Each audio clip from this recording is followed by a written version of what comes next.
truths and rumors that don't get reported. Stories I write that are often distorted. Got my notebook and pen, and I'm ready to listen. Tell me the truth, I'll consider your position. I've seen killers with eyes so cold and dead, and others go to prison because of what someone said, rotting away for the rest of their lives, leaving a hole here on the outside. Things are sad here on earth, and it's no wonder why, when you consider the sociopaths who remain in charge. It's me who sees the system for all its flaws, and I usually start with the probable cause. My right hand is reading the probable cause. Welcome to The Probable Cause. This is a podcast covering the legal and criminal justice system in Allen County, Indiana, northeastern Indiana, and the state of Indiana. I'm Jamie Duffy, your host and a local journalist. To my left is our co-host, Michael McAlexander. He is the Allen County Prosecutor. And yes, we are so glad to have his expertise. So grateful. My right hand is back. She's a fighter, definitely opinionated. Yes, and an integral part of this podcast. Now, as you can see, we have a special guest today. He is John McGauley, the court executive for Allen Superior Court. He does a lot of stuff behind the scenes, but today he's going to be in the limelight. So welcome, John McGauley. Thank you for having me. All right. So now this week in courts, Mike, I'm going to ask you what we got because I literally just got the news that, yes, there is a murder trial. There's a murder trial. It originally was supposed to be a couple of co-defendants tried together, but there was a continuance granted on the co-defendant. So it's Terrence Sanders is started yesterday. They hope to, I think, do closing arguments on Thursday and get it to the jury. Okay, so I will be covering that one because I'm going to, well, I was going to be in courts anyway. Now, I'm just... the victim on that one? Don't know, dear. I will be looking that up. Just want to say that we do have one more person here at the podcast today. Her name is Aaliyah Douglas, right? And she is the daughter of a magistrate here, right? Yep. Magistrate Michael Douglas in our small claims court. In our small claims court. So welcome, Aaliyah. We're going to drop a photo of you in this podcast, too. And we're just so glad. I mean... I got to ask you, do your friends think that your dad is the other Michael Douglas, the famous actor? Definitely not. But Mike, you know, that generation doesn't even know who Michael Douglas is. Right? Do you know who he is? Yeah. Okay, see, there you go. Point taken. All right, and the other... I didn't mention Kirk Douglas. That would really age. Oh my gosh, yes. And that was his dad. Right. Yeah, okay. So could we also drop a photo of Judge Frank Caprio in this podcast, please? In his final goodbye to his family, Judge Frank Caprio offered a simple but profound message that summed up his life's philosophy. I'm taking this right from a CBS News article. Take care of each other, keep the family close, and help people if you can. Now, this is according to his son, David Caprio. He was 88 when he died. He was the former Providence Municipal Court judge who died after a battle with cancer last week. He became famous not because he was tough, but because he was tender. And I think I have seen instances of misericord, as I call it, mercy in our courts too. But this man, that was his template, I guess you'd say. And I think, John, you said that you watched him? Yeah, I've seen dozens, maybe more, clips from his program, the really special cases on Instagram, Facebook, places like that. And it's always, somebody has walked the court that day from 10 miles away, or or a mother who doesn't have the money to pay her ticket, or an elderly person who's asking to get put on a payment plan because they've got $5 in their pocket. Oh man! And the things he's done to throw a lifeline to people were really amazing. That's so neat, though. And like I said, I don't get into all the courts. I have not been in Magistrate Douglas's court, but I think I'm gonna try. This is my goal here. Can you arrange that, Aaliyah? I watched his show maybe once or twice. I thought he was darling. Just before CBS comes on, Wayne 15 is Judge Judy. Now, she's a hoot, but I I must say, I prefer Judge Caprio.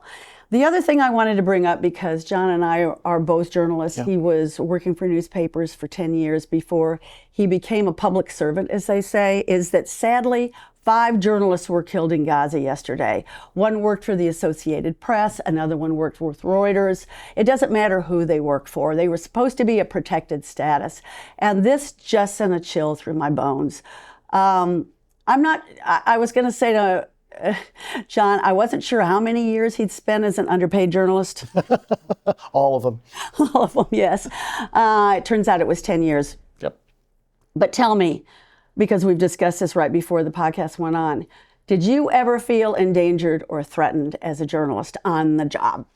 Threatened, not necessarily. I mean, people talk tough to journalists. They oftentimes want you to just go away. But or write from their point of view. Exactly.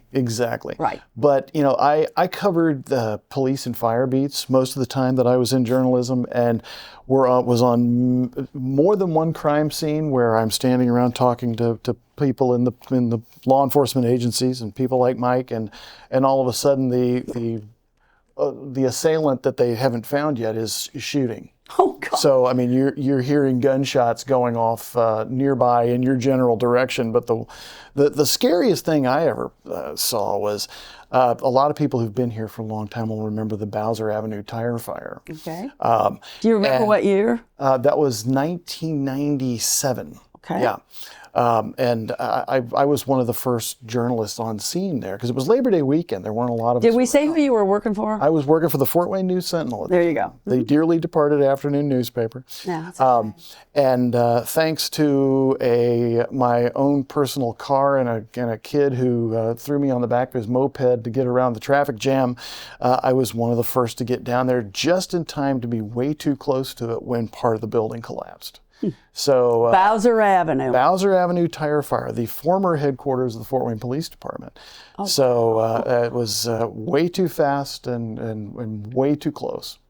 Yeah. And I think that you said you were running backward and still got a couple of shots? No, I was running forward, shooting backward. Okay. And actually got a couple of just slightly blurry pictures of a lot of slightly blurry people running from the building collapse. I mean, I really would love to get a photo of that if we can. I mean, I guess it would take it. Well, oh yeah, the News Sentinel. Where are the archives? I actually have a copy because it was Saturday night. And the News Sentinel didn't print on Sundays. So we actually went to the trouble of printing a small run of a special edition that we all ran around and stuck in the newspaper boxes overnight. So there could be something. So you were a delivery boy too? That was my second time as a delivery boy. I actually delivered the News Sentinel in high school and became a news junkie sitting around rolling newspapers and reading them from cover to cover. I'm no kidding. Well, I know your father was in law enforcement. That's right. My dad was an FBI agent for 30 years. 30 years, and he was posted here. He was. Spent the last 15 years of his career in Fort Wayne. If you're even older than the Bowser Avenue tire fire, you might remember why. The Vernon Jordan shooting from 1980. There were several people down in the Fort Wayne office at the time, and my dad was working in the Houston office at the time, and got. But you lived here? No. We were all living in Texas at the time. Oh wow! And he got transferred up here because he had spent enough years in Houston, and they needed people in Fort Wayne immediately and desperately, and so. He actually was transferred up here within a couple of weeks, and we followed a little bit later that summer. So you went to high school here? Yes, went to Snyder High School, class of a long, long time ago, and Blackhawk Middle School. Oh, nice. So we've got some of the resume here. He is the court executive, as I said. I'm just going to save my story about where I felt threatened because those are really big stories. I don't want to take away from them. He is the court executive over Allen Superior Court. We do have a circuit court too. Do they have a court executive? They have a court administrator. Her name is Hannah Dawson. She's somewhat new to the role, really terrific individual. She was chief deputy in the Allen County Recorder's Office for several years, which is also where I came from to come to. Yeah, we're the actually courthouse. going to get there Yeah. because you became the court executive in August of 2014, which is when I started at the Journal-Gazette, which was, I had a career at the East Coast. Oh, did you have? Yeah, go ahead. I want to know, how do you get that job? Which one, recorder or? No, court executive.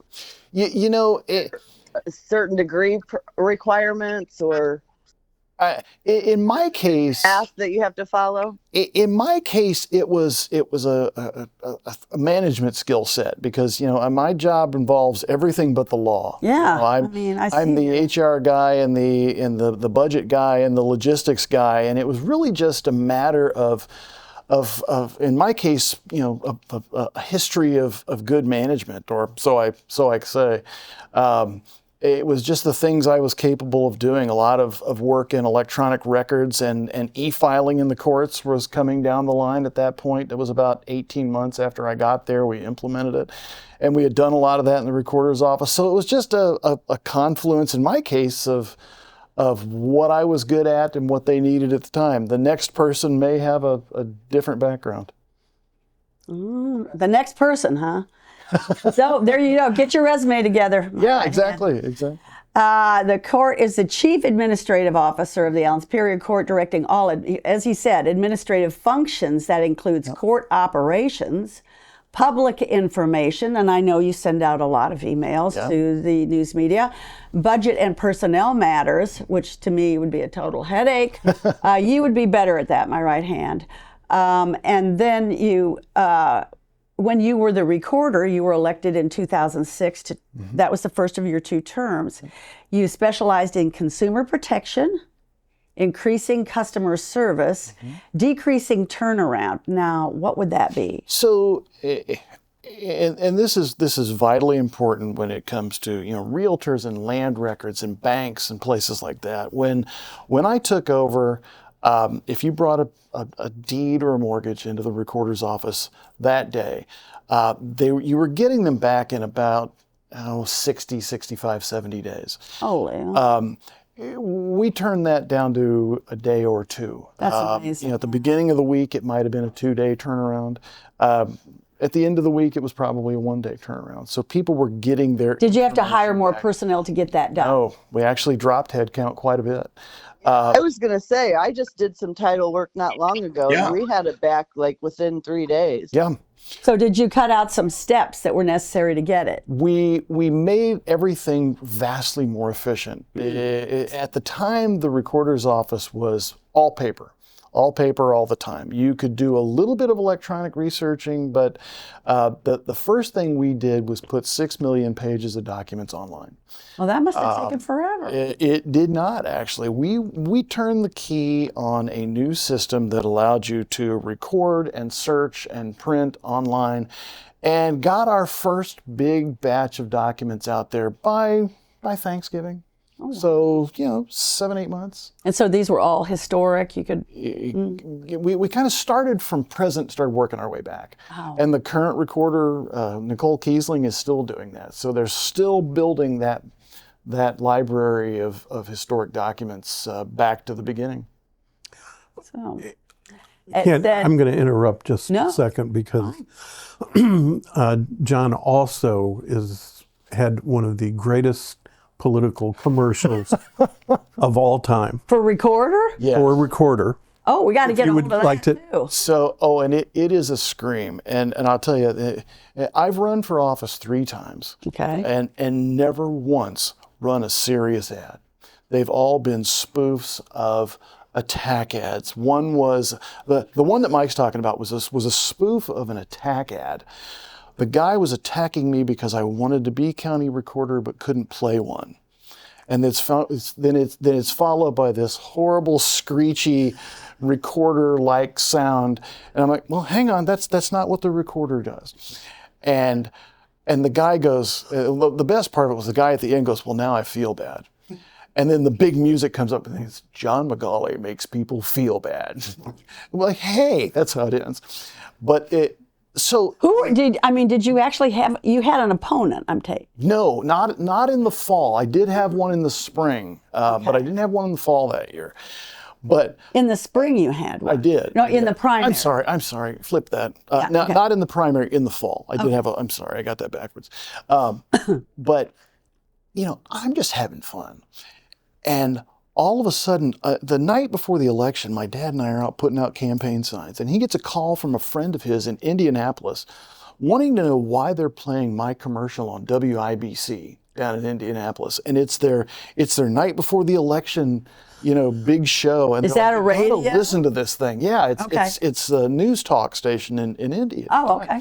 And they're just having a blast with this thing.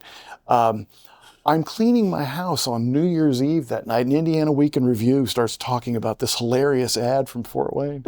And the Indy Star wrote a little thing about it.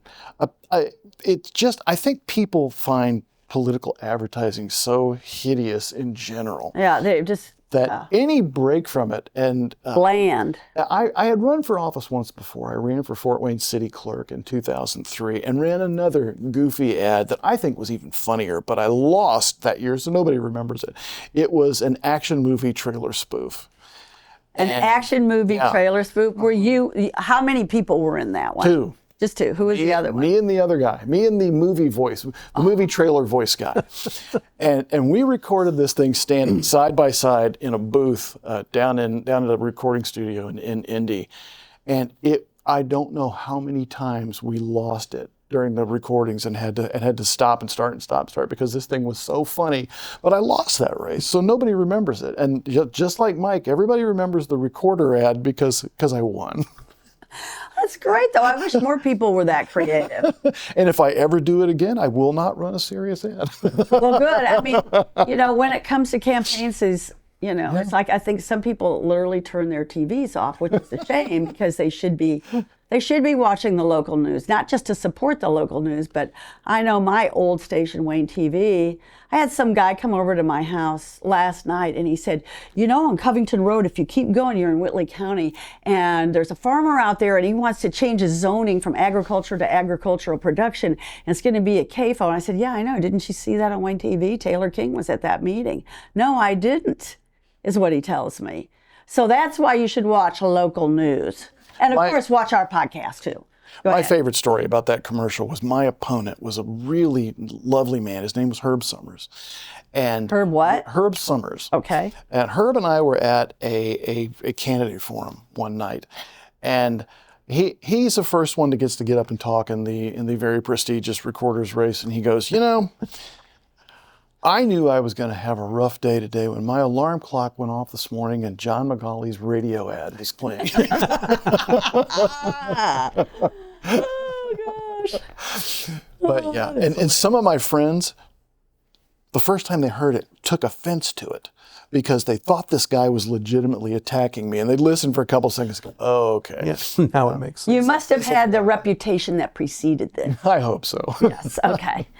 Let's see. Oh, but here's something that's really big that I found out. He was also instrumental in making the first recorder's office in Indiana to become fully self-funded, right, ending its reliance on property tax funding. That's right. And that has continued now for 15 years. We went self-funding in 2010 during what Mike will remember was another tough budget year. Oh, absolutely. Right after the Wall Street crash, right, 2008, property tax caps, absolutely. Yep. And this is when we had implemented some of the electronic filing and searching and printing methods that I talked about, and they were all generating revenue. Oh. So we were able to say, well, that little bit of tax money that it wasn't that little. It was about $600,000 a year back then. It'd be quite a bit more today. We will use the money that we're making to support this office. And there have been a couple of times since then where I think the council or somebody has argued that the elected official's salary needs to be paid out of that. But for most of the subsequent 15 years, that office has paid for itself completely. So, in other words, you didn't have to increase the fees to get to that point? No. What we were able to do is there were fees that you'd have to pay to record online or search online. And people were so eager to be able to do that from somewhere other than the city-county building. Right, you have to personally come down here, park your car, yeah. They embraced it and used it to such a degree that they've been paying for the office out of those funds for 15 years. I know my family and I had to use the recorder's office not too long ago, and I did find it very efficient.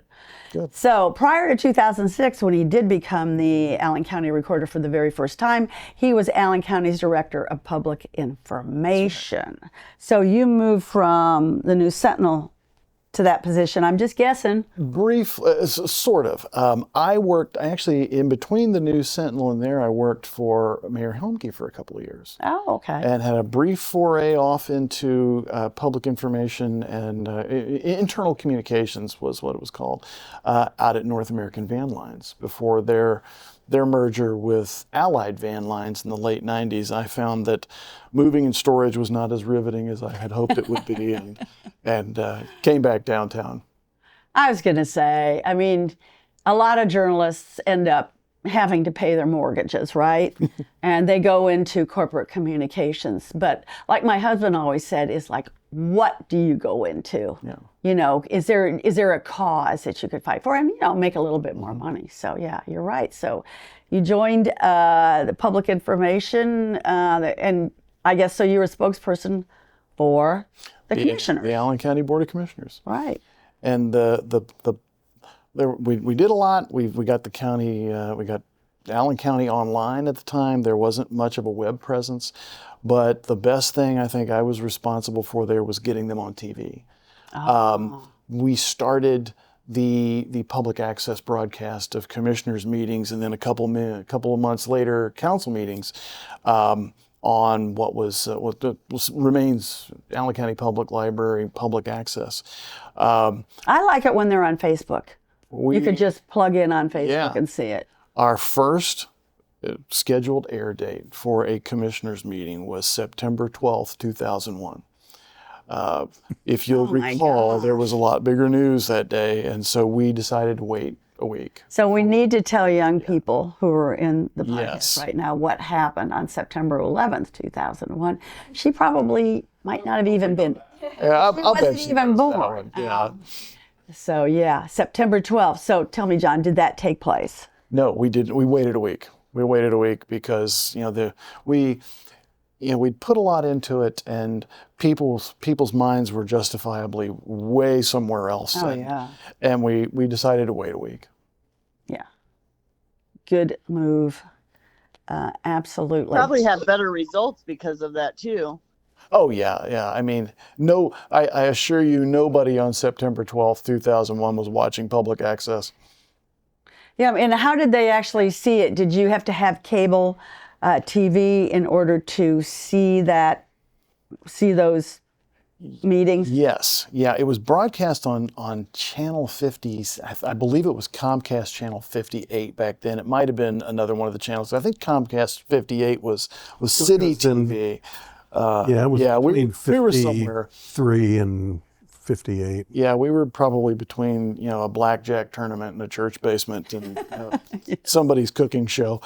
But and this is going to sound very primitive, but we recorded it all to tape, and John would jump in his car and drive it over to the library for them to broadcast at some other point. But by the end of my tenure there, we were doing about 900 hours a year. You were still doing it on tape and running it over to the library? Yeah. Well, no, by the time I got done and headed off to the recorder's office, we were actually doing it digitally by then. We had a very small editor and mixer in the office that we were doing it on by then. So where did you learn all this technical stuff? The Allen County Public Library taught me how to do TV. They are, and they're still doing it. I mean, they spent countless hours sitting on the floor of what was the commissioner's courtroom back then, helping us put together cameras and audio mixers and video mixers and decks, and they put it all together for us. And everything I know about video production, you and I have even talked a little bit about this, I learned from the staff of the Allen County Public Library. No, it is. right before, when I was trying to put this podcast together, and I know nothing, and I don't know that much anymore. I could go down there last summer. I was down there maybe twice a week trying to learn, and then I realized, I really need a tutor. So I can't tell you how lucky I am to have Brock Eastom as the cameraman, producer, whatever we want to call him. I think before we get, we could finish this, but I did want to bring up, when we're talking about technology, all the fine photos that you take of the courthouse. So when did that start? Because the media truly relies on John for these photos of the courthouse, and I still haven't gotten mine. But I'll work on that. Okay. I'll use this cool pen you gave me to write it down. Send photos. That is your cool pen. That's right. You come on this podcast, you get a pen. That's right. Okay. The swag is just abundant here. I love it. That all came. It's the New York stuff rubbing off, I'm telling you. But the guests were supposed to bring their own swag for us. Oh, no. Well, we haven't got to that point yet. When they get the ratings up nice and high. Right, that's right. We're working on that. That's all a product of my background in journalism. I did a lot of photography. I was reasonably competent at it and worked at really small publications. So anybody that could really small publications. Well, the News Sentinel I don't count. I started my career at the Muncie Evening Press, straight out of college. But that's a daily. That was a daily, but Okay. it was pretty small. Okay. And if you could take a competent photo, they welcomed you to do it. So, more than once I was a one-man band and went out to cover a story and take photos. Not all the time. The News Sentinel had an incredible photo staff. Oh, yeah. So the Journal Gazette. There are people from the former News Sentinel photo staff working at some of the wire services. I can think one in particular, guy's name was Chip Samadavia, who taught me everything I know about Adobe Photoshop. What was the last name? Samadavia. Yes, I know that guy. I thought he worked for the Journal Gazette. But He works for it's is it National Geographic? no, it's one of the wire services. I'll remember it probably shortly after we're done. Reuters. Nope. It's not. He got hired to come here when there was an Englishman. Who did he work for? Maybe The Economist, maybe Reuters. And he did a story on the busing when I was the education reporter. And I'm almost sure the guy you're talking about was hired to come and take photos or whatever. So keep going. So I mean, and I just have a hopeless crush on our little town. I mean, I do a lot of just I show up at events and take pictures and. I know you're almost like a news person, because this weekend you were in New Haven. That's right. That's right. And so those photos went on Facebook, but anywhere else? I've got some real good friends that are involved in local government over there, and they use them. They'll use them next year to promote that event. Yeah, okay. But my favorite thing to do is drone photography.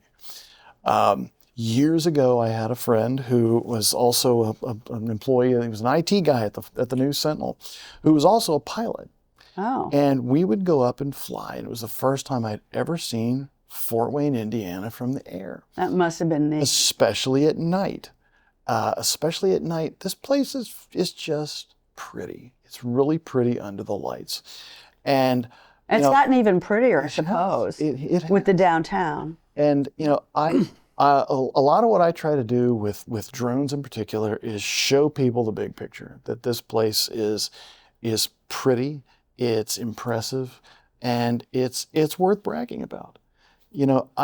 I've got a day job. I don't make a lot of it, make a lot of money on taking pictures, and I give away a lot of what I shoot. I know, Just that's what I keep show hoping off. you're going to give me one. Let me write that down again. But a lot of stuff that you'll see occasionally, even in national publications that's of Fort Wayne. I probably took it. Really? Yeah. So they just stole it? No, I give them away. Oh, okay. Yeah. All right. I mean, they didn't give you any photo credit? They usually do. Okay, They okay. usually do.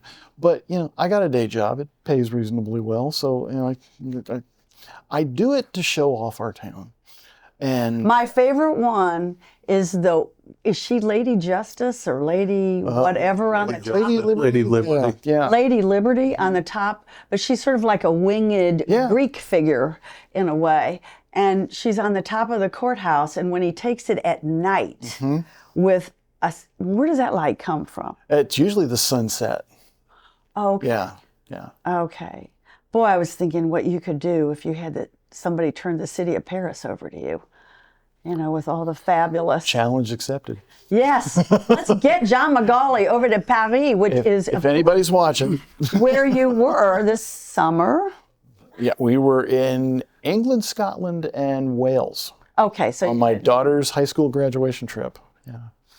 So did you find any kin in Scotland with the last name McGauley? I did not, because apparently my name is an Americanized version of this Scottish name, which is more like McAuley. You know, it's MC capital AULAY, and apparently we Americanized it when we came over. Well, but you could still Easier to find out pronounce. where genetically you're. Yeah, absolutely. You probably need to do that because it's fun when you do it. I was happy to see over there that the per capita of gingers in Scotland is way higher than it is here. So I definitely felt more at home. Hey, listen, my mom and I, we call ourselves the Black Scots. So you must have seen some of us over there. There you go. There you go.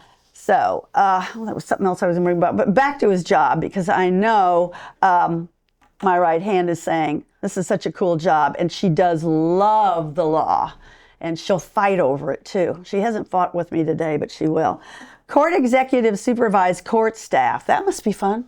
It is, and it's a big organization between the downtown buildings and ACJC. I mean, it's close to 250 employees. That's a lot of people, a lot of characters. Yep, a lot of different. The ages and the demographics are a lot different. I mean, we have people who've worked here for months. We have people who've worked here their entire careers. So, and you handle hiring? You handle training according to this and performance management. So I want to know, does everybody have to do one of those stupid evaluations that works for the county? I am not a big believer in those. I'm not a big believer. Here's the thing I think about evaluations. If you're not doing something right, wouldn't you already know? Yeah. Why do you have to do evaluation? All right, you take over. Yeah, I'm not a big fan of those. I actually did them for a little while when I was county recorder. Okay. And found that it kind of made people tense. It kind of put people on guard.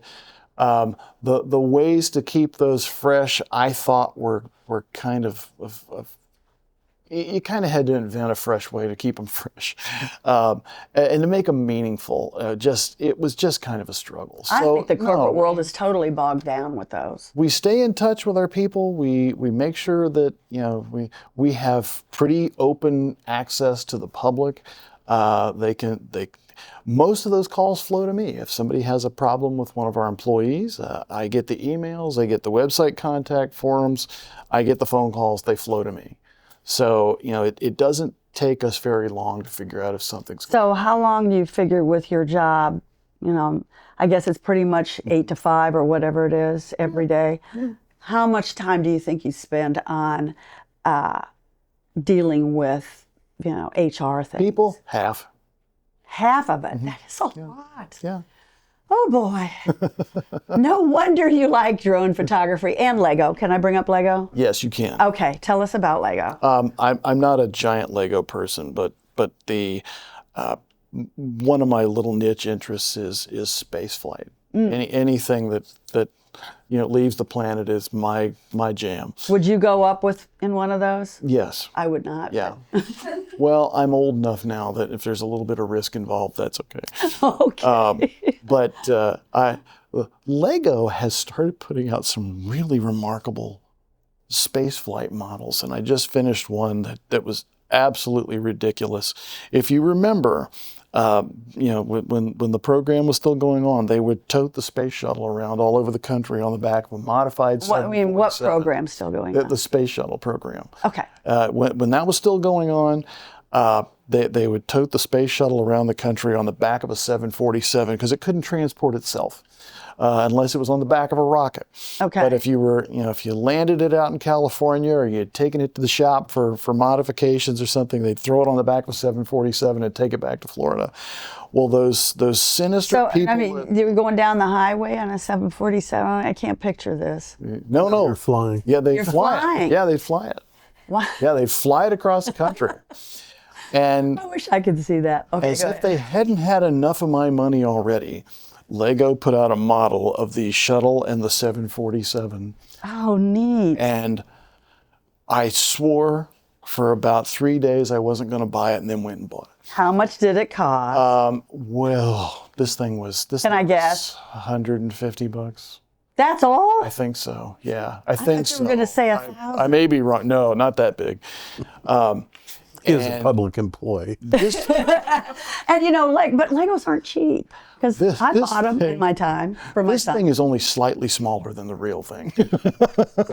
Did you have that in your office for a while? No, I had another space shuttle in my office for a little while that you probably saw. Yes. That had taken me a week or two to build, and I sat it on a coffee table in my office where a lot of people would sit next to it and do this all the time while they were talking. I thought, you know what, let's take that home before it winds up splintered all over the floor in little pieces.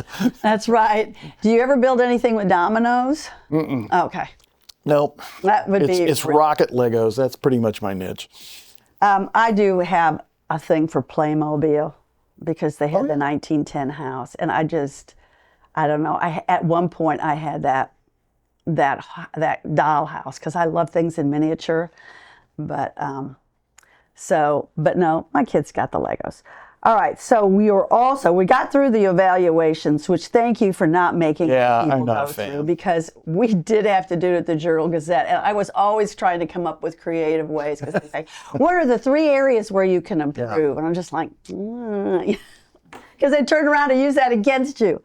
All right.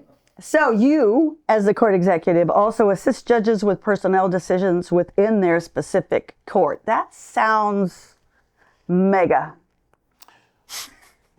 Yeah, I mean, job postings get done out of my office. We arrange interviews. I participate in a lot of those interviews. I mean, some of them are at a level where the judge knows who they want and they do the interviews and pick them. But in a lot of cases, I participate in those as well. I mean, like, what kind of jobs would you sit in on? I sit in on a lot of interviews with court reporters, scheduling, folks that do the central scheduling job in the criminal division is a huge thing. Well, yeah, we didn't even get to the numbers yet.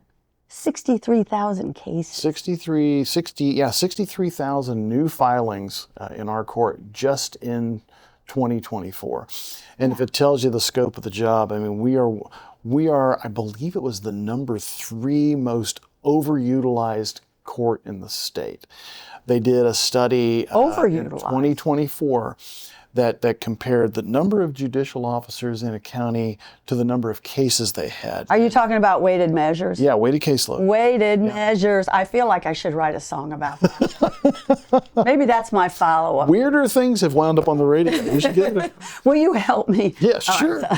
So when they compared the weighted caseload measures that apply to different cases, and every case gets its own different set of minutes. You know, each murder case, a traffic ticket case, a child abuse and neglect case is assigned a certain number of minutes. Right. And when you took the number of cases that occur in Allen County and compared that to the number of judicial officers we have, our utilization is, I believe it was number 3 in the state. Yeah, you were. And the ideal number is 1.0, and I believe ours was 1.6. Right. So in other words, when he's talking about those numbers, which is confusing because I finally got to write that story last year, is that out of 92 counties, Allen County was the 3rd neediest in extra judicial officers, which means judges and magistrates. Did I get that right? I lied. It was 1.36, and that put us behind Vigo and Hamilton counties only. I think Vigo got Hamilton. another judge. Yeah. Hamilton got, I think, maybe 2 new judges, Yeah. 2 magistrates during this legislative session. And how many did we get? Zero. That's right. So, no, I heard through the grapevine, one of the defense attorneys actually who calls me occasionally, he says, Allen County's next. We're going to get judges. Well, I mean, you can make a good case Yeah. for it based on the numbers. And even when they looked at it by their judicial districts, we're number one there for need. That's right. And that's when we combine Superior and Circuit. But don't you have to ask for them? You do. You have to make a request for new judges, and you usually have to do that through your state legislators. Okay. And there are no plans currently to do that in Allen County. And one of no plans on behalf of the court. That's all I can attest to. That's it, John. The individual counties, the individual courts would have to do it through their state legislators. But Through our court, it would be like the head of like Fran Goal. it would probably be the Board of Judges. It actually would probably be the district. Our district is called District 7. It's just Allen County. Oh, it would probably we get our have own to district. Be, yeah, we're big enough we get our own district. It would probably be the District 7 board, which includes the 9 Superior Court judges and Circuit Court Judge Hand. Well, I mean, when I go to the Community Corrections Advisory Board meetings, I do hear people talk about, hey, there's the workload is huge. Let's just put it that way. But one of the interesting logistical challenges that gets handled out of my office, not by me, but by our operations manager, George Imes, is courtroom management. What's his title again? He is our operations manager and our director of information technology. Well, so see, maybe you could become that. Well, the thing about new judges is where would we put them? Because we have more judges than we have courtrooms. The courtroom schedule that we produce every day, George produces every day, is like an airline flight schedule. I mean, sometimes we are managing courtrooms down to the hour because of the number of cases that we have going on and the number of judicial officers we have. One of the tributes to Allen County is that we're still using our gorgeous historic courthouse that was built at a much simpler time for a much simpler judicial system. Well, I heard they're building a shiny new jail. Can't they fit the courts in out there? That is a good question. It has been talked about. Yes, it has been talked about. But we probably had 3 or 4 judges when that building was built. We didn't have that many. If we didn't I have believe that Don Doxey's book said we had 2 judges. Okay. And they built 4 large courtrooms. And now we have 10 between Circuit and Superior Court, and 23 if you count all the magistrates and judges.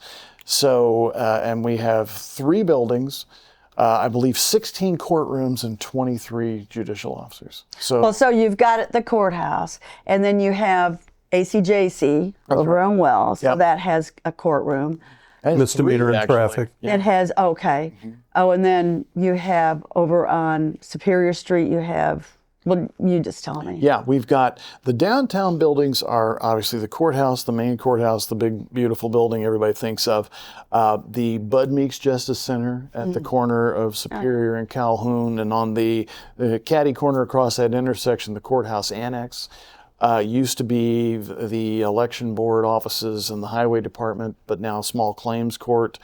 Title 4D court is also in there.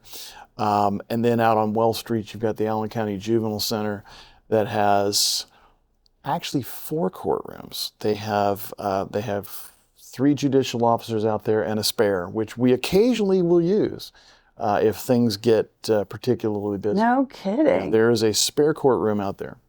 Wow, I didn't know that. But when I looked at how many juvenile cases are under your jurisdiction, so to speak, I don't know if that's the word you use, the number was kind of shocked me. I mean, when you take total juvenile, this was previously pending and in new filings, it's 22,000. And then, I mean, the civil, just huge. I mean, actually, I think your 63,000 might be. That includes everything. That includes traffic tickets. That includes small claims cases. I think we looked at the number before we started talking, and the small claims filings alone were approaching 20,000. Yeah, that's just what I'm in thinking, 2020. 63, because here it says with the civil cases, and I mean, I could read through here, but, you know, it's a lot. Small claims is on there, mortgage foreclosure, which is sad, mental health, adoptions, estates, unsupervised estates, on and on. It says, you know, you've got a total of 53,000. Yeah. And you're saying 63,000. It must be more like New filings, yeah. New filings in 2024 were 63,000. Just in Superior Court, if you take a look across Circuit Court as well, it's 66 and change. What's the difference between Superior and Circuit Court? Well, now, Mike, stop me if I'm wrong here. I might be. Keep in mind, my JD stands for journalism degree. So if I start talking too much about the law, I'm going to get in trouble here. If I remember correctly, every county has a circuit court. They are the constitutional court, and if your caseload gets high enough, they start creating by statute superior courts, circuit court, superior court. I mean, all the major felony cases wind up in superior court. But yeah, I noticed that. There's a little bit of everything in both courts. Technically, our circuit court and my office are the 38th Judicial Circuit. And in Indiana, out of our 92 counties, we have 91 judicial circuits. I believe it's Ohio and Dearborn counties are one circuit. Every other county is considered their own circuit. Do they have like a jail that they both use too? Are they like? I don't know. But they do have one prosecutor that covers both counties. Oh my gosh. And that's the only one that's that way now. One prosecutor, like no staff, just one guy? Well, no, I mean, one elected prosecutor Okay. that covers both counties. So the differential or the distinction between them varies from county to county via agreement. Up until I think it was the early 90s or so, in criminal at least, they pretty much had joint jurisdiction on criminal matters. By agreement, Superior Court handled misdemeanors and Circuit could do everything. So back when I started in the 80s, we kind of split our major felony cases between the two courts. And then, as I said, in the early 90s, they decided by local rule that Circuit Court would handle felony drunk driving cases, non-supportive children, and habitual traffic violators. So, and any included counts in that, based on basically the lead count. So that's how we have done it for the last 30 years. But it kind of makes it easy to know if you get an OWI, that's where you go.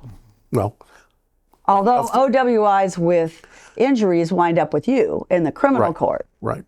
So and then the courts are numbered, like Superior 3, 4, 5, 6. How do you determine what goes, to Frango's court versus Zent's court versus Godfrey?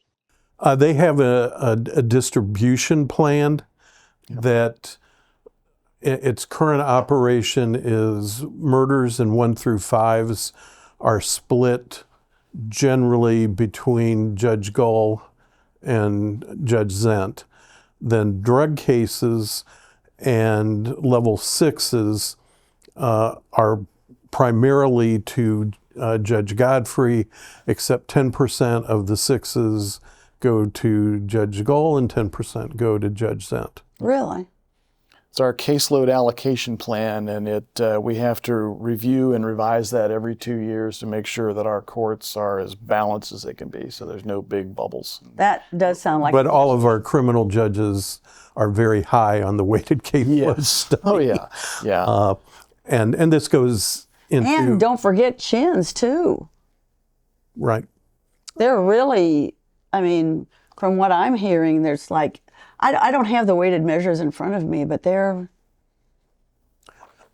I've sometimes wondered if Chins has been given the appropriate weight in the weighted caseload study, because those are cases that tend to go on for a long time. Just the nature of the dynamics of the family. Oh, yeah. But we've got the same issue with prosecutors. They just completed a study in 2024 that used the public defender numbers and applied what the limitations are on caseload maximums for public defenders statewide. And if they applied those to prosecutors, we would be, I believe, second in the state in need, saying that we've got 34.1 full-time equivalent attorneys, and we need 74. Oh, no, you need more than double what you got. I don't believe I need that many, but we certainly do need more. I can't even imagine that you'd ever get that many, seriously. It just... No, I don't agree with those numbers, but at least that is in comparison to everyone else in the state. Even if you even if you believe that Chins are underweighted, then that affects everybody across the board. Well, I just know what some of the attorneys tell me that are involved in Chins. It's just like they're there all day. I can't, you know. Well, and that's something that, as part of the state budget process, once again, Allen County is a pilot county for taking over the legal work on Chins cases. When is that going to start, Mike? Supposed to be January 1. Okay, well, we will definitely be covering that. So I'm worried that we're going to run out of time, and I do have a couple of other things I want to cover with John. First of all, do you know if any of the wackier requests you've ever gotten as court executive? Well, if wacky translates to fun, I'll tell you about. It could. This one is only a few weeks old. Oh. Does the name David Koechner ring a bell to anybody? He is a movie star. Oh. You walked in with him. He was in. Yeah, you were in the. This was just a few weeks ago. He was in The Office. He was in Anchorman. He was actually in one of the Austin Powers movies. His bio is a mile long. This guy is well known. It was doing stand-up comedy in Fort Wayne a few weeks ago. Good for him. On a Thursday night, a friend of mine went to his show, and he's an architecture nut.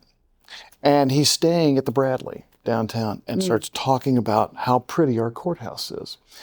And she gets his ear later on and says, if you want to see the inside of that building, I know a guy. Well, that was me. I get a text from her at like 10 o'clock that night saying, you know, I met this guy tonight and he'd love to go on a tour of the courthouse tomorrow. Can you arrange for it? Well, yeah. This guy is and his demographic apparently skews younger, because older folks among my coworkers were kind of hit and miss. But the 20-something group among my coworkers, they all knew who he was. I wonder what from. Was it from The Office? It was from reruns. It was probably. Anchorman in The Office. Okay. Yeah. He was Todd Packer in The Office. He was Champ, the sports guy, in Anchorman, and this was one of the most enjoyable, let's go wacky a little bit, days of my 11-year tenure now as the court executive in Allen County, is getting to take this guy around and show him. And there's the 50-cent tour of the courthouse, and then there's the $5. That's the guy right there. There we go. That's him. We'll drop him in there. Yep. We took him everywhere. Now, Mike probably knows there's a set of keys you can get your hands on to go behind the scenes in the courthouse, and we like way up at the top. We took him all the way to the statue level courthouse, and this guy had the time of his life. And I have a picture of me and this guy in my office. He stopped by. One of my coworkers who couldn't leave her desk was just crushed that she didn't get to meet this guy. He went to my office, met her.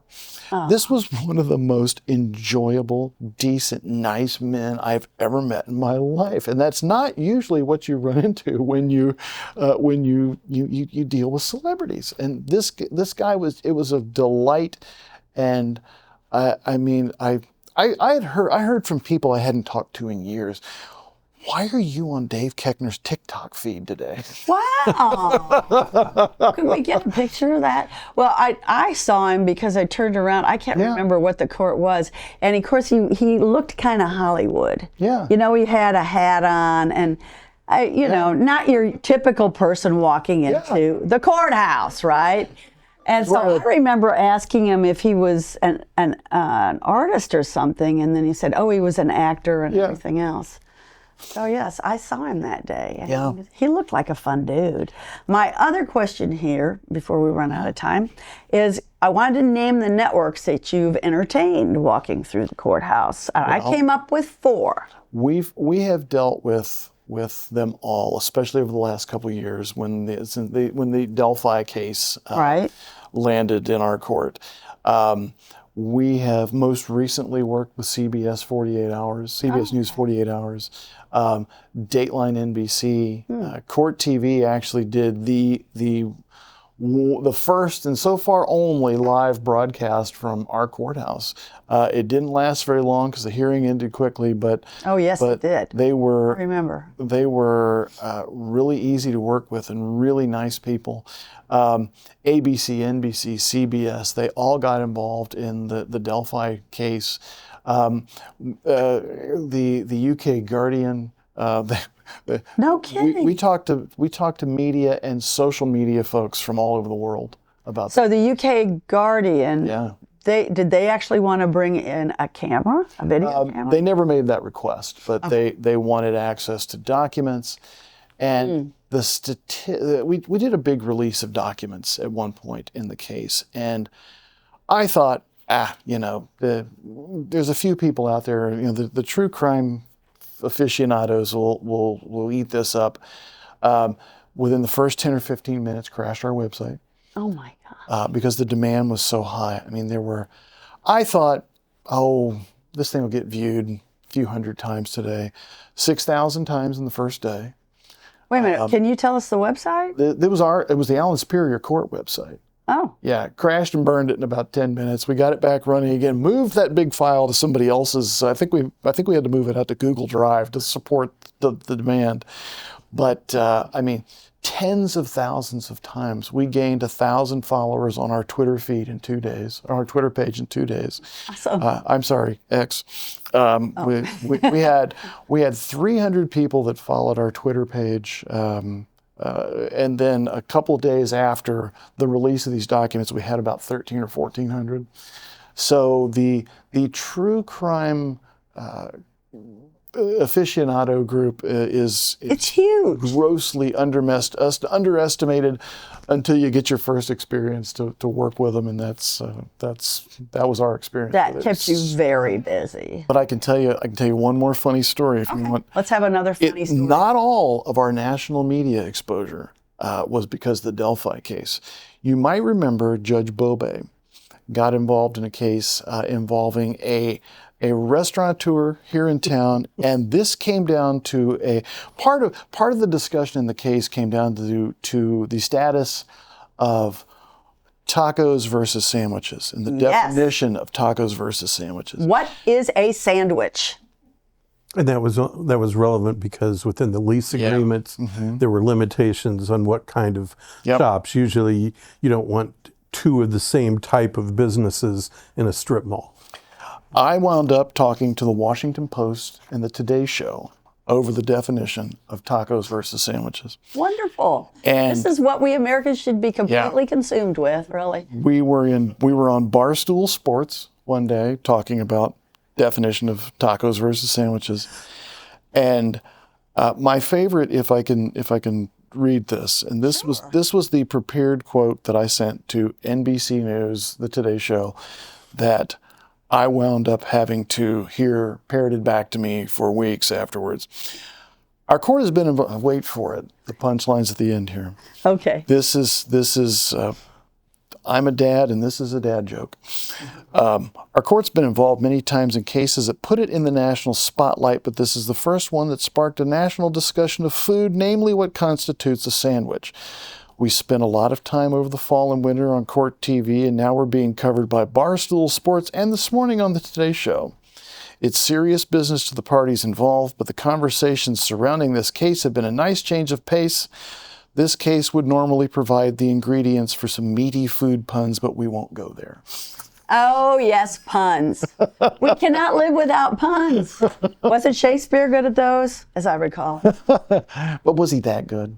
It was good. Meaty ingredients.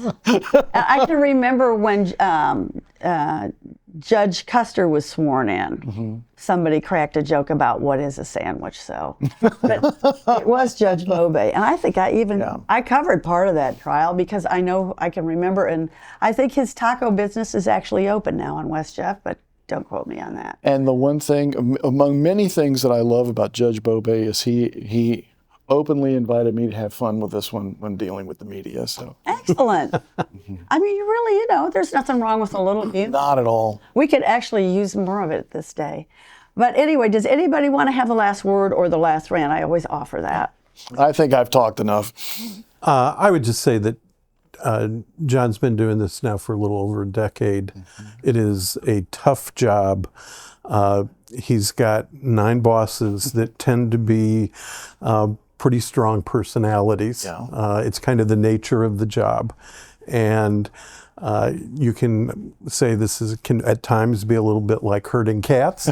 But Juggling hand grenades. yes, ringmaster of a crazy circus. I think I have my cup. When you get the message, you awaken to the fact that this is your circus and these are your monkeys.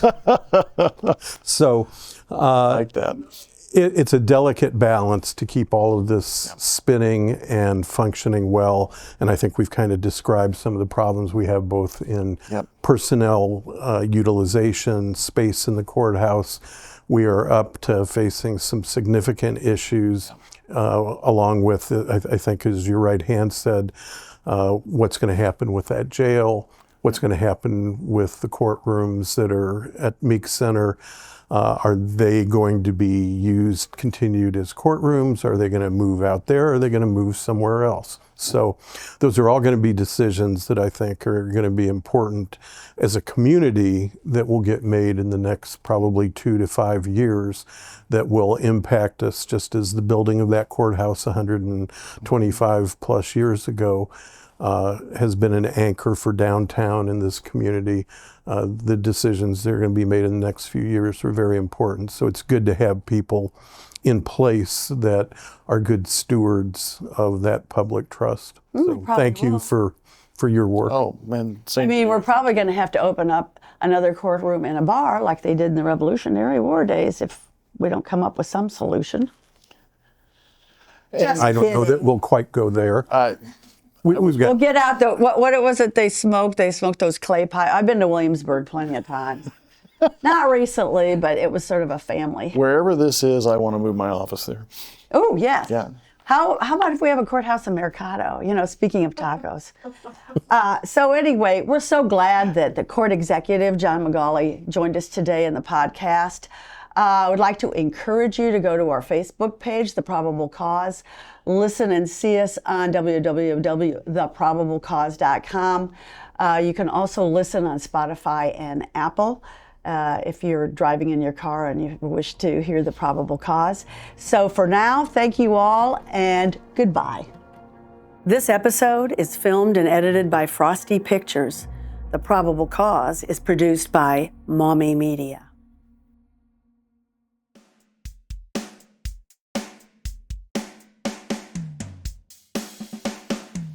Worried when I crossed the Michigan line, a cop from Steuben County waiting on I-69. A headlamp went out while he pulled me over. Charged me with possession after I rolled down the window. Now that's skunk. Indiana's a trip when it comes to weed. It's like who doesn't smoke or use gummies? Your grandpa, your brother, your rich friend from school? Hell, throwing the whole courthouse and my attorney too. It's time those assholes change these stupid laws. It ain't worth the paper for a probable cause. Sitting on a bar stool in my usual place, this guy next to me said he was looking for some cocaine. Well, I just sold him an 8-ball with a little piece off for me. But my buyer was a cop? Should have known he was a creep. So I'm a dealer, right? You gotta be kidding. It's a rich man's drug. I just take it because I'm injured. 8 years in Westville with a monkey in my back. There's more drugs in here than you can shake a shank at. One dirty drug test, man, this system's flawed. Undercover screwed me in my probable cause. Street crimes never did me no favors. I'm hooked on Fetty. I'm a junkie, not a felon. Told that son of a bitch on the way to lockup. I can't seem to shake it. I need help, not mocking. What do you want from someone who's been through the system? Drugs all through the house before mom and dad went to prison. Throw me in jail and give me a fine? Someday I'll be dead and away from your kind. Now I'm at the courthouse in front of a judge. Can't say my public defender cares for me much. Crimes are committed on both sides of the law. God help me now with this probable cause. C shift never gets old. Anything can happen when you're out on patrol. You think I'm just eating donuts, man? Give me a break. Nothing on this job is a piece of cake. Lights and sirens activated. This knucklehead wants to chase. Baby mama at the scene just spit in my face. Wife's worried that someday I won't be pulling up at all. You'll read about my killer in a probable cause. She went through my phone and she seen my text. I told her forget it. It was just my ex. She took a swing and knocked me flat. Man, I went wild and hit her back. Judge slapped me with a no contact order. Now she's got the kids and she's staying with her mother. So she started it all and I have to take the fall. You can read my whole story in the probable when I was young. Caught a case for dealing and did my time. Yeah, I got a record, but I was doing fine. Running my own business on the southeast side. Yeah, I got a gun. I kept it on hand. Told the cop my reason, thought he'd understand. In this neighborhood, you need some protection. Attorney thought I could get just community corrections, but the judge decided to send me to prison. Can't get ahead no matter how hard I try. Read the probable cause, it'll make you cry. Whispers and rumors that don't get reported. Stories I write that are often distorted. Got my notebook and pen, and I'm ready to listen. Tell me the truth, I'll consider your position. I've seen killers with eyes so cold and dead, and others go to prison because of what someone said, rotting away for the rest of their lives, leaving a hole here on the outside. Things are sad here on earth, and it's no wonder why, when you consider the sociopaths who remain in charge. It's me who sees the system for all its flaws, and I usually start with the probable cause. My right hand is reading the probable cause.